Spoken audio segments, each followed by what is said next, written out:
Sunitha Williams, Butch Wilmore తిరిగి రాబోతున్నారు. మరికొద్ది గంటల్లో వారిద్దరూ భూమి మీద ల్యాండ్ కాబోతున్నారు. అయితే అసాధారణ వేగంతో భూమిపైకి దూసుకొచ్చే అంతరిక్ష నౌక వేగం కొన్ని క్షణాల్లోనే ఎలా తగ్గుతుంది, భగ్గుమనే ఉష్ణోగ్రతలను తట్టుకుని సురక్షితంగా ఎలా ల్యాండ్ అవుతుంది అనేది ఇప్పుడు అందరి మదిలో మెదులుతున్న ప్రశ్నలు.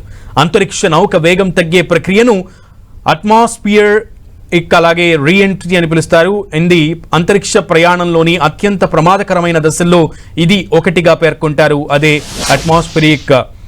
ఇది ఈ ప్రక్రియలో పటిష్టమైన ఉష్ణ కవచాలు, పారాచూట్ వ్యవస్థలు, ఖచ్చితమైన మార్గదర్శక సాంకేతికతలు కీలక పాత్ర పోషిస్తాయి. భూమి మీదకు తిరిగి వస్తున్న స్పేస్ క్రాఫ్ట్ల వీడియోలు చూసినట్లయితే మండుతున్న ఒక అగ్నిగోళం భూమి మీదకు దూసుకొస్తుందా అన్నట్లు కనిపిస్తుంది. వాతావరణంలోని వేడి కారణంగా ఇలా అవుతుంది. భూమికి తిరిగొస్తున్న అంతరిక్ష నౌకను ప్రభావితం చేసే మొదటి విషయం ఈ తీవ్రమైన ఉష్ణోగ్రతలే. దాని నుంచి అంతరిక్ష నౌకను రక్షించడానికి ప్రత్యేకంగా ఉష్ణ కవచాలను రూపొందిస్తారు. స్పేస్ క్రాఫ్ట్ల భద్రత కోసం AMES వంటి పరిశోధనా సంస్థలపై నాసా ఆధారపడుతుంది. ఉష్ణ కవచాలకు సంబంధించి వివిధ రకాల మెటీరియల్స్, డిజైన్లను AMES కంపెనీ తయారు చేస్తోంది. నాసా అపోలో ప్రోగ్రాం కోసం ప్రత్యేకంగా ఔకోట్ ఉష్ణో కవచాన్ని కూడా తయారు చేసింది. ఇక 1990లలో అభివృద్ధి చేసిన heat shield phenolic impregnated carbon ablator అనేటువంటి ఉష్ణ కవచాన్ని ఇప్పటి వరకు ఉపయోగించారు. ఎలాన్ మస్క్ కు చెందిన స్పేస్ ఎక్స్ సహకారంతో PICAను మరింత అభివృద్ధి చేసి PICA-X అనే కొత్త రకాన్ని సృష్టించి ప్రస్తుతం ఉపయోగిస్తున్నారు. మరోవైపు సూర్యుడు లేదా కొత్త గ్రహాలను సమీపించేటప్పుడు ఎదురయ్యే తీవ్రమైన ఉష్ణోగ్రతలను తట్టుకునే ఉష్ణ కవచాలపై పరిశోధనలు సాగుతున్నాయి. ఈ హీట్ షీల్డ్ను కృత్రిమంగా సృష్టించి పరీక్షిస్తారు. భూమికి తిరిగి వచ్చేటప్పుడు అంతరిక్ష నౌక ఎదుర్కొనే ఉష్ణోగ్రతను లెక్కించి దానికి తగినట్లుగా ఈ హీట్ షీల్డ్ను అమర్చుతారు. ఈ తీవ్రమైన ఉష్ణోగ్రతల బారి నుంచి తప్పించుకున్నాక అంతరిక్ష నౌకకు ఎదురయ్యే మరో సమస్య వేగాన్ని తగ్గించుకుని సురక్షితంగా కిందకు దిగడం. ఒకసారి భూ వాతావరణంలోకి ప్రవేశించాక అంతరిక్ష నౌక వేగం క్రమంగా తగ్గడం మొదలవుతుంది.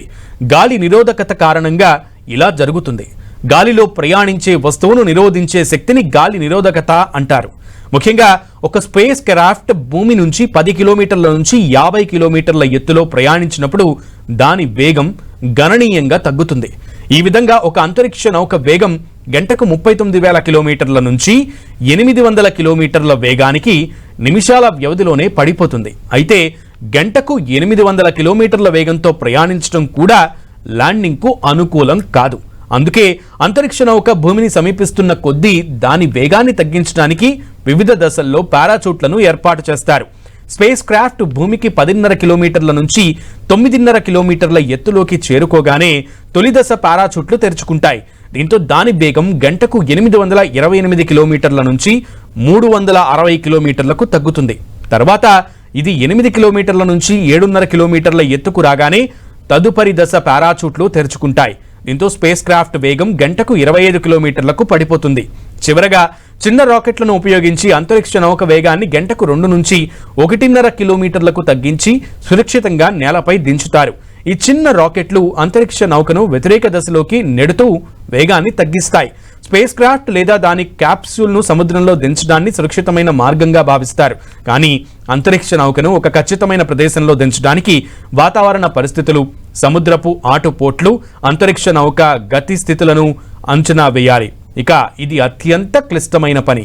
అందుకే స్పేస్ క్రాఫ్ట్ను ల్యాండ్ చేసే ప్రదేశాన్ని నిర్ధారించడం కోసం నాసా, స్పేస్ ఎక్స్ వంటివి GPS, INS, ప్రెడిక్టివ్ మోడల్స్ వంటి అధునాతన సాంకేతికతలను వినియోగిస్తాయి.